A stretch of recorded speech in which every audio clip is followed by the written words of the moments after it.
자, 오늘 영상 시작하기 전에 아직 구독 안 누르신 분들 계시면 꼭 눌러주시고요. 좋아요와 알림 설정까지 해주시면 다음 소식도 놓치지 않고 받아보실 수 있습니다. 그럼 바로 오늘 이야기로 들어가 볼게요. 이번에 다룰 소식은 미국 텍사스에서 벌어진 정말 안타까운 사고 이야기입니다. 테슬라 모델 3 한 대가 평범한 주택가의 한 가정집을 그대로 들이받았고 그 충격으로 한 분이 목숨을 잃으셨어요.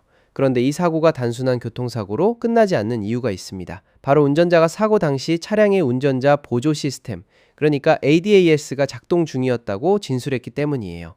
지금부터 이 사건을 시간 순서대로 그리고 관련된 배경 지식까지 꼼꼼하게 풀어드리겠습니다. 사고는 6월 19일 금요일 저녁 텍사스 KT라는 도시에서 발생했습니다. KT는 휴스턴 근교에 있는 조용한 주거 지역인데요. 그날 저녁 한 가정에서는 평소와 다름없는 시간을 보내고 있었을 겁니다.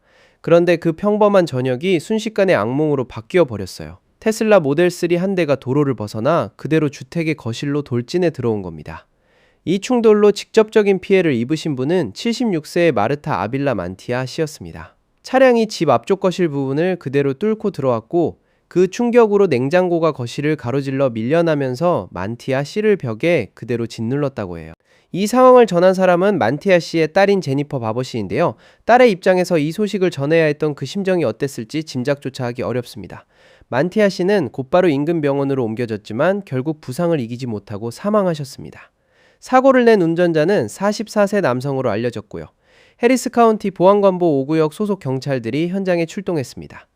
경찰 측에서는 이 운전자에게서 음주 정황이 전혀 발견되지 않았다고 밝혔고 운전자 본인도 수사에 적극적으로 협조하고 있다고 전했습니다. 그러니까 술을 마시고 사고를 낸 게 아니라는 거죠. 그런데 운전자가 출동한 경찰들에게 한 진술이 이 사건을 단순한 부주의 사고에서 훨씬 복잡한 이슈로 끌고 갑니다. 바로 사고 당시 차량에 오토파일럿이 켜져 있었다는 진술이었어요. 여기서 잠깐 오토파일럿이 정확히 뭔지 짚고 넘어가야 할 것 같아요. 테슬라의 오토파일럿은 두 가지 기능으로 구성되어 있습니다. 하나는 트래픽 어웨어 크루즈 컨트롤, 줄여서 TACC라고 부르는데 주변 차량 흐름에 맞춰서 속도를 자동으로 조절해주는 기능이고요.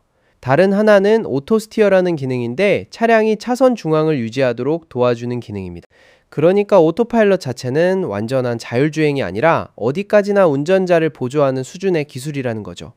그리고 테슬라에는 오토파일럿보다 한 단계 더 고급 기능인 풀셀프 드라이빙, 줄여서 FSD라는 것도 있습니다. 정식 명칭은 풀셀프 드라이빙 슈퍼바이즈드인데요. 여기서 핵심은 마지막에 붙은 슈퍼바이즈드라는 단어입니다. 감독이 필요하다는 뜻이죠. FSD는 고속도로뿐만 아니라 시내, 도로까지도 스스로 주행 경로를 판단하고 움직일 수 있는 수준의 기술이지만 그렇다고 해도 운전자가 항상 차량을 감독하고 있어야 한다는 전제가 깔려 있습니다. 그런데 이번 사고에서 정말 이상한 부분이 하나 있습니다. 사고 발생 직전 이웃집에 설치된 보안 카메라 영상을 CNN이 확보해서 공개했는데요. 그 영상을 보면 테슬라 차량이 주택가 도로에서 정말 믿기 어려울 정도로 빠른 속도로 달리고 있었습니다. 이게 왜 이상한 부분이냐면 오토파일럿이든 더 고급 기능인 FSD든 이 두 시스템 모두 주택가처럼 속도 제한이 낮은 구역에서는 그렇게 극단적으로 빠른 속도로 주행하도록 설계되어 있지 않거든요. 즉 영상에 나온 주행 속도 자체가 일반적으로 알려진 오토파일럿이나 FSD의 작동 패턴과는 잘 맞지 않는다는 겁니다. 그래서 지금 시점에서 가장 중요한 건 당국이 아직 사고 당시 오토파일럿이 실제로 작동하고 있었는지 여부를 공식적으로 확인하지 않았다는 점입니다. 운전자의 진술은 나왔지만 그게 사실인지 아닌지는 아직 검증 전이라는 거죠. 이 부분 헷갈리지 않으셨으면 좋겠어요. 지금 우리가 알고 있는 건 운전자가 그렇게 말했다는 사실뿐이고 실제로 시스템이 켜져 있었는지는 별개의 문제입니다.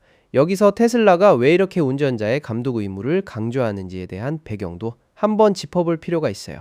테슬라는 자사의 운전자 보조 기능이 철저히 감독형이라는 점을 사용자들에게 명시적으로 알리고 있습니다. 손을 떼고 운전할 수 있는 최신 FSD 버전이라고 해도 운전자는 항상 완전히 주의를 기울이고 있어야 한다는 게 테슬라의 공식 입장이에요. 그리고 이 입장을 강조하기 위해서 테슬라는 시간이 지나면서 브랜드 명칭 자체를 바꾸는 작업까지 했습니다. 사실 오토파일럿이라는 이름 자체가 예전부터 규제 당국과 마찰을 일으킨 전력이 있어요.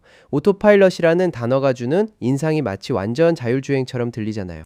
그래서 이 명칭 때문에 테슬라가 한동안 규제 당국과 곤란한 상황에 놓이게 됐고, 결국 소프트웨어 업데이트를 통해서 오토파일럿이라는 이름 자체를 단계적으로 빼는 방향으로 갔습니다.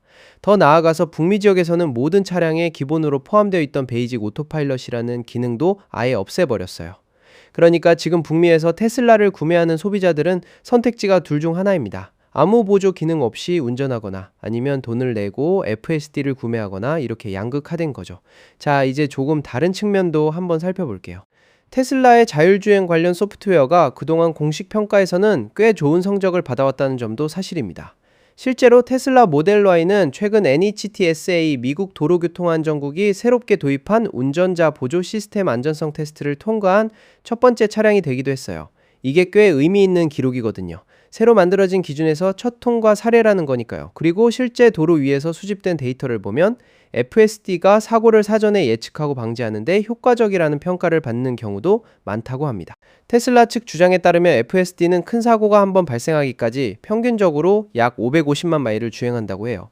이걸 미국 전체 운전자 평균과 비교해보면 일반적인 인간 운전자는 평균 66만 마일마다 한 번씩 사고를 낸다고 하니까 단순 비교로는 FSD가 최대 7배 정도 더 안전하다는 주장이 나오는 겁니다. 그런데 이 숫자, 그러니까 테슬라가 내세우는 이 안전성 통계 자체가 최근 논란의 중심에 서 있습니다. 미국 상원의원 2명이 이 안전성 주장에 대해서 직접 문제를 제기했어요. 이 의원들은 NHTSA에 해당 통계를 제대로 조사해달라고 촉구했고, 더 나아가서 자율주행 시스템 전반에 대한 연방 차원의 감독을 강화해야 한다고 요구하고 있는 상황입니다. 그러니까 한쪽에서는 공식 테스트 통과라는 좋은 성적표가 있고, 다른 한쪽에서는 그 통계 자체의 신뢰성을 의심하는 정치권의 목소리가 동시에 존재하는 거예요. 이 두 흐름이 지금 팽팽하게 맞서고 있다고 보시면 됩니다. 이제 이번 사고 수사에서 가장 중요한 단서가 될 부분을 말씀드릴게요. 테슬라 차량에는 운전자가 핸들을 어떻게 조작했는지, 브레이크를 언제 밟았는지, 가속 페달을 얼마나 밟았는지 같은 모든 입력값이 차량 내부 로그에 정밀하게 기록됩니다. 그리고 오토파일럿이나 FSD가 그 순간에 켜져 있었는지 꺼져 있었는지도 똑같이 기록이 남아요. 그러니까 이론적으로는 이 로그만 확인하면 사고 당시 정확히 무슨 일이 있었는지 알아낼 수 있다는 거죠. 다만 아직 이번 사고와 관련해서는 테슬라 측이 공식적인 텔레메트리 데이터를 외부에 제공하지 않은 상태입니다. 그런데 이런 종류의 데이터는 보통 테슬라가 사고 조사관들에게 일상적으로 공유하는 절차를 거치거든요. 그러니까 시간이 좀 지나면 이번 사고에 대해서도 더 명확한 데이터 기반의 설명이 나올 가능성이 높다고 보시면 됩니다. 지금 단계에서는 운전자의 진술과 이웃집 카메라 영상 정도가 우리가 가진 정보의 전부이고, 차량 로그라는 결정적인 증거는 아직 공개되지 않았다는 점을 꼭 기억해 두시면 좋을 것 같아요. 정리해보면 이번 사고는 76세 여성이 자택에서 목숨을 잃은 매우 비극적인 사건이고, 동시에 운전자 보조 시스템의 작동 여부와 그 신뢰성을 둘러싼 논쟁까지 겹쳐있는 사안입니다. 운전자는 오토파일럿이 켜져 있었다고 말했지만 아직 공식 확인은 없고요. 사고 당시 차량 속도는 일반적인 오토파일럿이나 FSD의 주행 패턴과는 어긋나 보입니다. 그리고 이 사고가 벌어진 시점이 마침 테슬라의 안전성 통계에 대한 상원 의원들의 문제 제기와 시기적으로 맞물려 있다는 점도 주목할 만한 부분이에요. 오늘 영상은 여기까지 준비해봤습니다. 사고로 세상을 떠나신 마르타 아빌라만티아 씨와 가족분들께 깊은 위로의 마음을 전하면서 앞으로 이 사고에 대한 공식 수사 결과가 나오면 아이러브9에서 다시 한번 정리해서 전달해드리겠습니다. 영상 도움이 되셨다면 구독과 좋아요 부탁드리고, 다음 소식도 알림으로 받아보고 싶으신 분들은 알림 설정까지 함께 눌러주세요. 다음 영상에서 또 만나겠습니다.